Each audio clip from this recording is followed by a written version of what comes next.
It's been kind of rough, and you don't want to see him hurt. He was not as active as he should be. She was really having a hard time standing up. At some point in our lives, we all deal with pain and getting old. Well, your pets deal with those things too. And now you have some state-of-the-art options for your pets, not available even a couple of years ago, and they're right here at home. In fact, we found several in Austin doing things you've probably already heard about for humans, or maybe even horses. That's where stem cell therapy at the vet clinic started. It used to target injuries and diseases like stroke, arthritis, and muscle damage. The transplanted cells usually come from the pet patient's bone marrow or body fat. Our own in-house animal expert, Jim Spencer, takes an in-depth look now at some of the other innovative pet therapies used right here in Austin. Who's your daddy? Who's your daddy? It's been a while since Patrick Graham has seen his best friend. Jump up on the couch and lay down, even getting up on the bed. Wesley is pushing 13 years. He had had problems with his hips and with his joints. He was getting a little bit of arthritis in his legs. But then his owner found out about what's called platelet-rich plasma therapy, or PRP. It's sort of like stem cell therapy for dogs. Hat.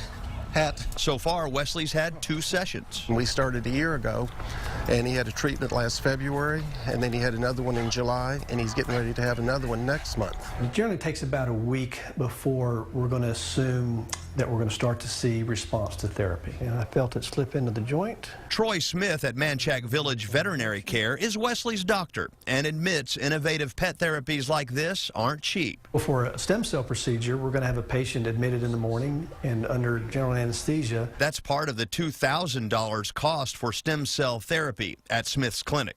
PRP, the treatment Wesley had, is about 1/10 of that, around $200 each time. Linda Voigt's dog, Ladybug, was going through PRP when we stopped by a few weeks ago. We're just at the point where we're tired of seeing Ladybug limp around and not be able to have fun and be a dog, so we signed her up to get the injection done today.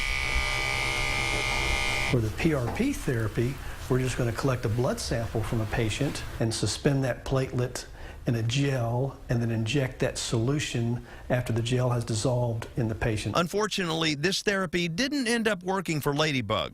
Her owner's already tried a lot. It starts with weight loss treatment, then sometimes acupuncture, eventually up to drug therapy. And I'm going to make our joint injection. Next is PRP. Now Ladybug is ready to move on to the next level, stem cells. Let's go.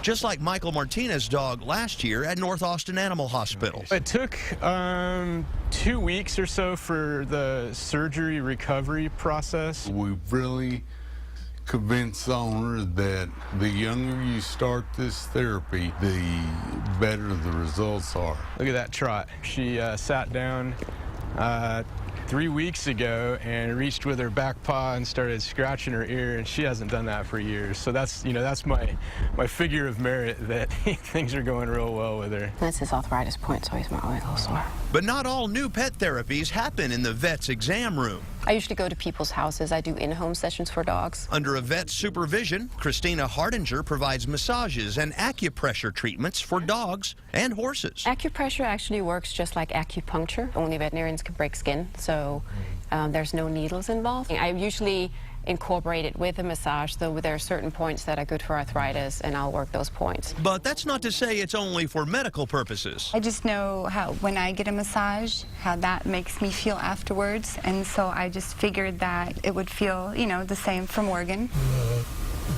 In fact, Patricia Skorzewski's dog Morgan relaxed so much he even fell asleep.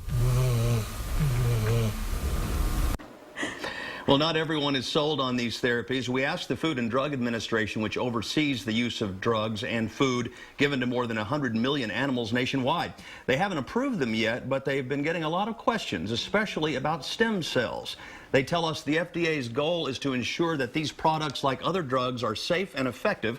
Online now on KXAN.com, we have the cost breakdown of the various therapies in our story. Just click on this story on the homepage. Our mascot Caxon always joins us when we have a pet story, and he's one lucky dog. He went from being a stray in our back alley to having his own line in the KXAN budget. That's so right. Whatever his vet says he needs, he's going to get. What do you guys think about your pets, though? Oh, well, you know how I feel about mine. There she is.